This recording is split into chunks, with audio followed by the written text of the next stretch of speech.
तो वेलकम है आप लोगों का। तो इस वीडियो में हम लोग देखने वाले हैं क्लास 12th का NCERT preface line by line. तो इस वीडियो में हम लोग पूरे यूनिट के बारे में पढ़ेंगे कि यूनिट में क्या क्या एक्सप्लेन किया जाएगा। इसके अलावा हम जितने भी जो साइंटिस्ट हैं उनके बारे में हम स्टडी करेंगे। ठीक है, तो वीडियो को स्टार्ट करते हैं। Biology in essence is story of life on earth. Biology क्या है? एक सार है जिसके अंदर हम story of life on earth के बारे में स्टडी करते हैं। भले ही इंडिविजुअल हमारे पास कोई भी ऑर्गेनिज्म है वो पहले पैदा हुआ, उसके बाद कभी ना कभी तो मरेगा, लेकिन ऐसा तो नहीं उसके मरने के बाद पूरी की पूरी स्पीशीज खत्म होगी, ऐसा तो बिल्कुल नहीं होता। सो भले ही इंडिविजुअल कभी ना कभी खत्म होगा, उसके बाद भी स्पीशीज जिंदा रहना स्टार्ट करेंगे, कंटिन्यू करेंगे मिलियंस ऑफ ईयर्स तक। कब तक? जब तक कि कोई नेचुरल या फिर एंथ्रोपोजेनिक एक्सटिंक्शन ना हो जाए। ठीक है, एंथ्रोपोजेनिक एक्सटिंक्शन क्या होता है हमारे पास? जैसे कि डायनासोर हमारे यहाँ से एक्सटिंक्ट हुए थे, तो उसके बाद डायनासोर देखने को मिलते ही नहीं है। ठीक है, अब रिप्रोडक्शन क्या है? एक वाइटल प्रोसेस है जिसकी वजह से स्पीशीज बहुत लंबे समय तक जी पा रही है। ठीक है, अगर रिप्रोडक्शन नहीं होगा तो स्पीशीज आगे कंटिन्यू नहीं रह सकती। सो हर इंडिविजुअल अपने पास क्या करता है? सेक्सुअल रिप्रोडक्शन से या फिर एसेक्सुअल रिप्रोडक्शन से अपनी प्रोजेनी को बर्थ दे रहा है। अब सेक्सुअल मोड में क्या होता है? हमारे पास क्रिएशन होती है न्यू वेरिएंट्स की। अब क्रिएशन न्यू वेरिएंट्स की कैसे? क्योंकि यहाँ से हमारे पास दो पेरेंट होते हैं सेक्सुअल रिप्रोडक्शन के अंदर, तो जेनेटिक मेकअप वहाँ पे न्यू बन के आता है, तो वेरिएशन आएंगे। वेरिएशन आएंगे तो जिसकी वजह से क्या होता है? एडवांटेज बढ़ जाती है ज्यादा सर्वाइवल रेट की। ठीक है, तो इस यूनिट में हम लोग देखने वाले हैं reproductive processes in the flowering plant. ठीक है, सो पहला चैप्टर हमारे पास यही होता है जिसके अंदर फ्लावर के बारे में देखते हैं, उसके रिप्रोडक्टिव ऑर्गन्स के बारे में स्टडी करते हैं। देन है ह्यूमंस के बारे में, हमने ह्यूमन रिप्रोडक्शन भी चैप्टर पढ़ रखा है। ठीक है, तो इस यूनिट में हम लोग देखेंगे फ्लावर्स के अंदर, ह्यूमंस के अंदर रिप्रोडक्टिव प्रोसेस के बारे में, और इसके अलावा हम देखेंगे ह्यूमन रिप्रोडक्टिव हेल्थ के बारे में, या जो कि ह्यूमन के अंदर आ जाती है रिप्रोडक्टिव इल हेल्थ जो होती है उसको हम कैसे अवॉइड कर सकते हैं। ठीक है, तो इस यूनिट में हम बेसिकली अंडरस्टैंडिंग लेने वाले हैं for the reproduction. Panchanan Maheshwari ji, ठीक है, जो कि नवंबर 1904 में पैदा हुए थे जयपुर में, बेसिकली राजस्थान के अंदर। ये डिस्टिंग्विश्ड बॉटनिस्ट रहे हैं, ना ही सिर्फ इंडिया के अंदर बल्कि पूरे एंटायर वर्ल्ड के अंदर रहे हैं।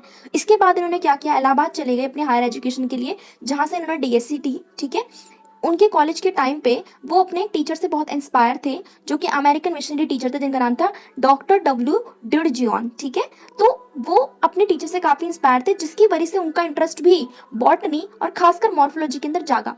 तो ठीक है, सो उनके टीचर ने एक बार एक्सप्रेस किया कि अगर कोई स्टूडेंट उनका प्रोग्रेस करेगा सो डेफिनेटली उनके लिए ग्रेट सेटिस्फेक्शन की बात होगी। देखो नॉर्मल सी बात है, अगर कोई बच्चा है अगर वो अच्छे नंबर लेके आता है तो उसके टीचर्स बहुत खुश होते हैं। सो यहाँ पे क्या होता है, हमारे पास जो ये पंचानन महेश्वरी जी थे, ये अपने टीचर से बहुत इंस्पायर थे। ठीक है, जिसकी वजह से इनका इंटरेस्ट बॉटनी के अंदर और मॉर्फोलॉजी के अंदर अच्छे से जागा। उनके टीचर ने उनसे एक बार कहा था कि स्टूडेंट की प्रोग्रेशन ही उनके लिए ग्रेट सेटिस्फेक्शन होगी, तो जिसकी वजह से वो ज्यादा इंकरेज हुए पंचानन, जिसकी वजह से उन्होंने अपने टीचर को कुछ रिटर्न में गिफ्ट करने के लिए सोचा। ठीक है, जिसकी वजह से अब उन्होंने एम्ब्रियोलॉजिकल एस्पेक्ट पे स्टडी किया, काम किया और पॉपुलराइज किया use of embryological character in taxonomy. ठीक है, इसके बाद उन्होंने स्टैब्लिश किया department of botany in university of Delhi as an important centre of research in embryological and tissue culture. तो ये ही थे हमारे पास पंचानन महेश्वरी जी, जिन्होंने दिल्ली के अंदर यूनिवर्सिटी में एक रिसर्च सेंटर स्टार्ट किया for the embryology and tissue culture. ठीक है, इसके अलावा उन्होंने एम्फेसाइज किया for the need of initiation of work as an artificial culture of immature embryo. ठीक है, embryo these days tissue culture has become a landmark in science.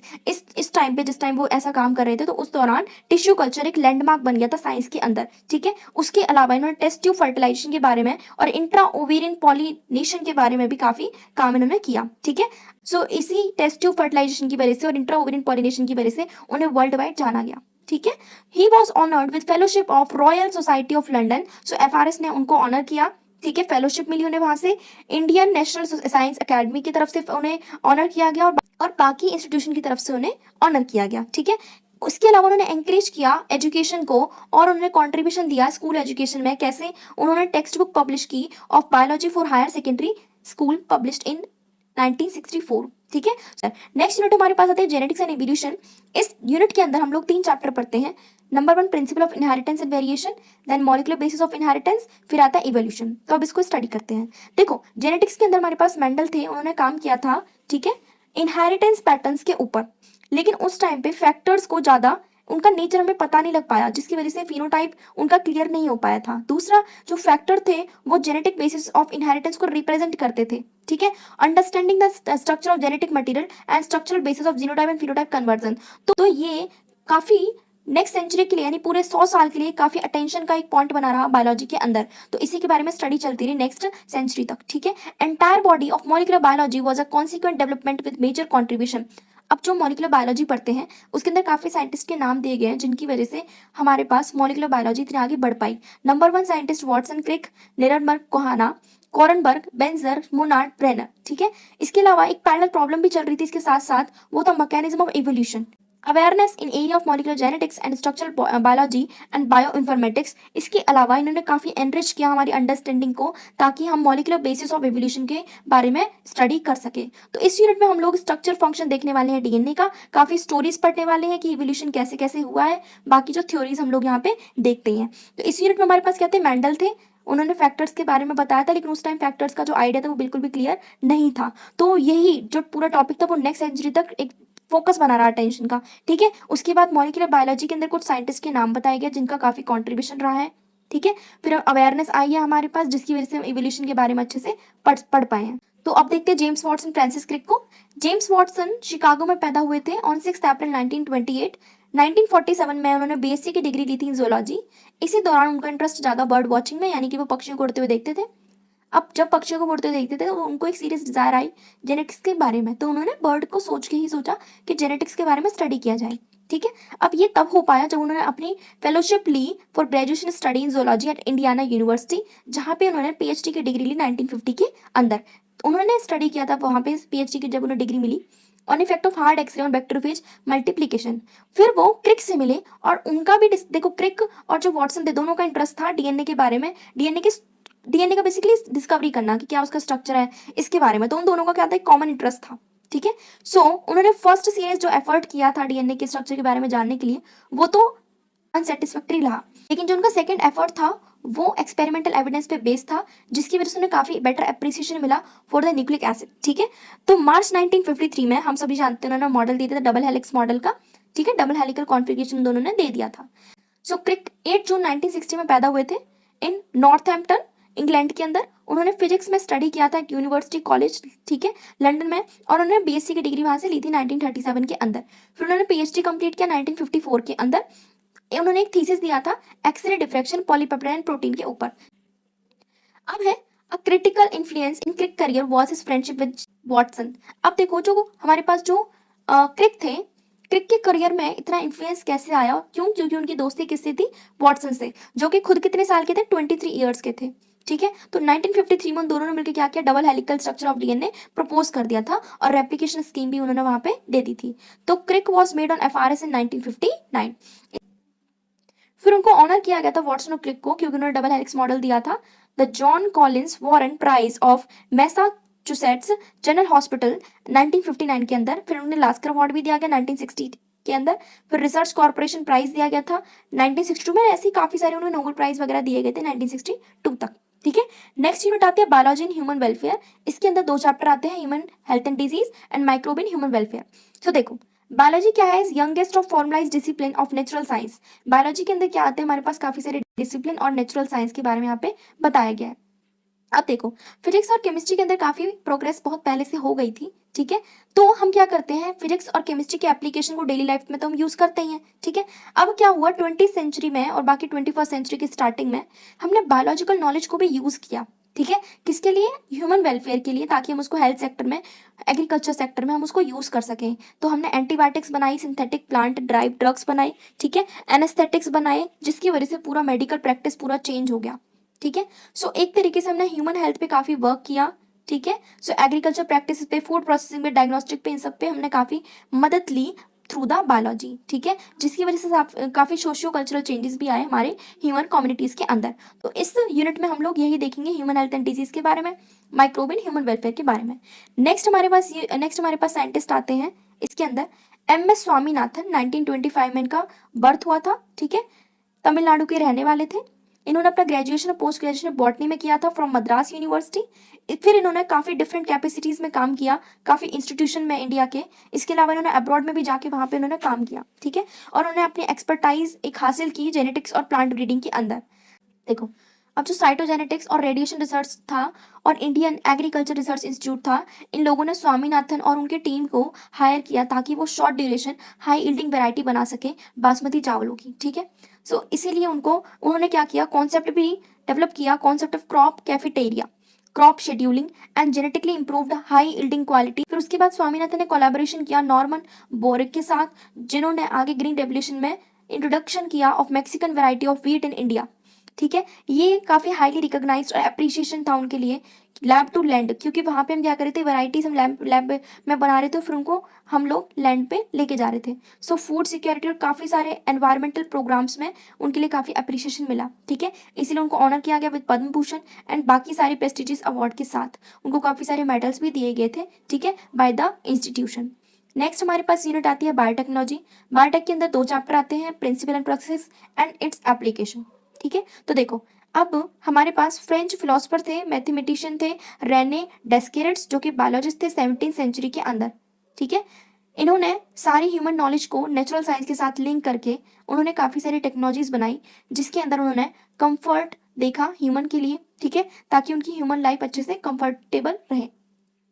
अब इसके अंदर क्या था, पूरी जो अप्रोच थी उसमें हमने अंडरस्टैंडिंग ली थी नेचुरल साइंस की, नेचुरल फिनोमिना की, जो कि anthropocentric physics and chemistry gave rise to engineering and technologies and industries. इसमें हमने क्या किया था, सारी जो फिजिक्स केमिस्ट्री इन सबकी टेक्नोलॉजीज को यूज करके, है ना, हमने ह्यूमन वेलफेयर के लिए, ह्यूमन कंफर्ट के लिए हमने कुछ टेक्नोलॉजीज का यूज किया। ठीक है, तो इसके अंदर हमारे पास सोर्स ऑफ फूड, बायोटेक्नोलॉजी, इन सब ये सब चीजें हम यहाँ पे पढ़ते हैं। By the 20th century offshoot of modern biology change our daily life. तो 20th सेंचुरी के अंदर हमारी पूरी जीने की जो लाइफ थी वो पूरी चेंज हो गई थी। ठीक है, सो इसके अंदर क्वालिटेटिव इंप्रूवमेंट आई हेल्थ के अंदर, फूड प्रोडक्शन के अंदर। ठीक है, बायोटेक्नोलॉजीज प्रोसेसेस के बारे में हम यहाँ पे पढ़ेंगे, उसकी एप्लीकेशन के बारे में पढ़ेंगे कि बायोटेक को हम कहाँ कहाँ पे यूज़ कर रहे हैं, इसके क्या क्या एप्लीकेशन है, क्या क्या इसकी प्रिंसिपल है, क्या क्या इसकी प्रोसेस है। ठीक है, तो इसके अंदर हमारे पास साइंटिस्ट आते हैं हर्बर्ट बोयर, जो कि 1936 में पैदा हुए थे। ठीक है, उस टाइम ये पेनिसिल्वेनिया के अंदर थे, जहाँ पे क्या माना जाता था कि रेल रोड और माइंस ही डेस्टिनी होते थे, वहाँ पे जो मेजर जो यूथ रहता था, कि भाई यूथ मतलब जो जवान जो बच्चे थे उनके लिए क्या है, रेल रोड या तो पटरी वगैरह पे काम करने की चीज़ें थी। लेकिन उन्होंने क्या किया, अपनी ग्रेजुएशन कंप्लीट की, ठीक है, ऑफ यूनिवर्सिटी ऑफ पिट्सबर्ग 1963 के अंदर, और 3 साल की पोस्ट ग्रेजुएशन कंप्लीट की येल के अंदर। 1966 के अंदर बोयर ने assistant professorship at university of California at San Francisco में उन्होंने असिस्टेंट प्रोफेसरशिप की नौकरी की। 1969 के अंदर उन्होंने परफॉर्म किया study on couple of restriction enzyme. तो 1969 के अंदर उन्होंने रेस्ट्रिक्शन एंजाइम के ऊपर स्टडी किया, जो था इकोलाई बैक्टीरियम। ठीक है, उन्होंने उसके अंदर कुछ स्पेसिफिक कुछ प्रॉपर्टीज के बारे में स्टडी किया। उन्होंने देखा कि जब हम रेस्ट्रिक्शन एंजाइम से किसी भी चीज़ को कट करते हैं, ठीक है, उसको कट कर सकते हैं, और बाद में जो बचा कुचा पार्ट होगा उसको बोलते हैं स्टिकी एंड्स। ठीक है, तो डिस्कवरी हुई उसके बाद, जो कि काफ़ी रिच एंड रिवॉर्डिंग कन्वर्सेशन था in Hawaii with the standard scientist named Stanley Cohen. So Cohen ने स्टडी किया था स्मॉल रिंगलेट ऑफ डीएनए, जिनको प्लाज्मिड कहा जाता है। ठीक है, जो कि बैक्टीरिया की साइटोप्लाज्म के अंदर फ्लोट कर रहे होते हैं, वो होते हैं प्लाज्मिड। तो प्लाज्मिड के अंदर क्या एक प्रॉपर्टी होती है कि वो रेप्लिकेट कर सकता है, ठीक है, from coding strand of DNA. So Cohen ने प्लाज्मिड का यूज करके और हर्बर्ट बोयर ने रेस्ट्रिक्शन एंजाइम का यूज करके कंबाइन किया इन दोनों प्रोसेस को with that of DNA splicing. Splicing का मतलब होता है डीएनए को कट करना, ठीक है, और फिर उसको रिकम्बाइन कर दिया। सो इससे हम क्या कर सकते हैं, मैन्युफैक्चरिंग करी हमने प्लांट की फॉर स्पेसिफिक प्रोटीन, हम अलग अलग तरीके के प्रोटीन बनवा सकते हैं। तो ये ब्रेक थ्रू था, was the basis upon which the discipline of biotechnology was founded. Next unit आती है लास्ट, इकोलॉजी। इकोलॉजी के अंदर 3 चैप्टर आते हैं, organism and population, ecosystem, biodiversity and conservation. So diversity is not only a characteristics of living organism. Diversity सिर्फ यही नहीं है कि लिविंग ऑर्गेनिज्म के बारे में बताती है, जबकि डाइवर्सिटी हमारे अंदर बायो की बुक के अंदर कंटेंट भी है, लेसन भी है। ठीक है, सो बायोलॉजी क्या है, बॉटनी, जूलॉजी, माइक्रोबायोलॉजी और क्लासिकल मॉडर्न है। ठीक है, बायोलॉजी के अंदर ये सारी चीज़ें आती है। अब हम यहाँ पे देखें तो बायोलॉजी के जब हम काफ़ी सारे तारों को जोड़ते हैं, तो हमारे पास यहाँ पे एक अलग बायोलॉजिकल इन्फॉर्मेशन देखने को मिलती है। उसी में से इकोलॉजी एक धागा है, जो कि हमें हॉलिस्टिक पर्सपेक्टिव देता है फॉर द बायोलॉजी। इसके अंदर देखते हैं कि कैसे ऑर्गेनिज्म या बाकी इंडिविजुअल्स कैसे एक दूसरे से इंटरेक्ट करते हैं, ठीक है, अब बाकी ऑर्गेनिज्म के साथ या फिर फिजिकल हैबिटेट के साथ कैसे वो एक दूसरे के साथ रहते हैं, कैसे बिहेव करते हैं। ठीक है, like population, community and ecosystem. ठीक है, पूरे बायोस्फीयर कैसे आगे बनता है। इसके अलावा यहाँ पे एंथ्रोपोजेनिक एनवायरमेंटल डिग्रेडेशन देखते हैं, ठीक है, सोशियो पॉलिटिकल इश्यू भी देखते हैं। ठीक है, इसके अंदर हमारे पास साइंटिस्ट आते हैं रामदेव मिश्रा, जो कि फादर होते हैं इकोलॉजी के इंडिया के अंदर। 26 अगस्त 1908 में ये पैदा हुए थे। इन्होंने अपनी पीएचडी कंप्लीट की थी इकोलॉजी के अंदर 1937 के अंदर। ठीक है, और ये under professor W H Purcell FRS UK के अंदर। फिर उन्होंने स्टैब्लिश किया टीचिंग और रिसर्च इन इकोलॉजी। तो ये वो पहले साइंटिस्ट थे जिनकी वजह से हम इंडिया में इकोलॉजी के बारे में पढ़ रहे हैं। ठीक है, तो इन्होंने बनारस हिंदू यूनिवर्सिटी के अंदर टीचिंग की। उसके बाद इनकी जो रिसर्च थी, जिसकी वजह से अंडरस्टैंडिंग हुई ट्रॉपिकल कम्युनिटीज़ और उनके सक्सेशन के बारे में कि किस तरीके से इनकी पीढ़ियाँ आगे चलती हैं। एनवायरमेंटल रिस्पॉन्स के बारे में, of plant population, productivity, nutrient cycling के बारे में, ट्रॉपिकल फॉरेस्ट ग्रासलैंड इकोसिस्टम के बारे में। तो इन्होंने पूरी अंडरस्टैंडिंग हमें समझाई थी, ठीक है। तो उसके बाद मिश्रा जी ने अपनी फर्स्ट पोस्ट ग्रेजुएशन कोर्स किया था इकोलॉजी के अंदर इंडिया में। थी बेसिकली इन्होंने पब्लिश किया था अपना कोर्स इकोलॉजी का, जिसके अंदर 50 स्कॉलर्स थे जिन्होंने पीएचडी की डिग्री ली थी उनकी सुपरविजन के अंदर, ठीक है। फिर उसके बाद वो जो 50 स्कॉलर्स थे वो बाकी यूनिवर्सिटीज़ में चले गए बाहर रिसर्च के लिए, ठीक है। अब जिसकी वजह से हम पूरी इकोलॉजी को पूरे वर्ल्ड वाइड हम पढ़ पा रहे हैं। इसीलिए उनको ऑनर किया गया था with fellowship of Indian national science academy and world academy of arts and science, ठीक है। Sanjay Gandhi award in environment and ecology. इनके एफर्ट्स की वजह से ही गवर्नमेंट इंडिया जो है उन्होंने नेशनल कमेटी बिठाई for environmental planning and coordination in 1972, ठीक है। उसके बाद ये इन्होंने एस्टैब्लिशमेंट किया of ministry of environmental forest इन 1984। तो आई होप आपको यहाँ पे वीडियो समझ में आई हो। तो जिसको भी पसंद है please do like, subscribe and share.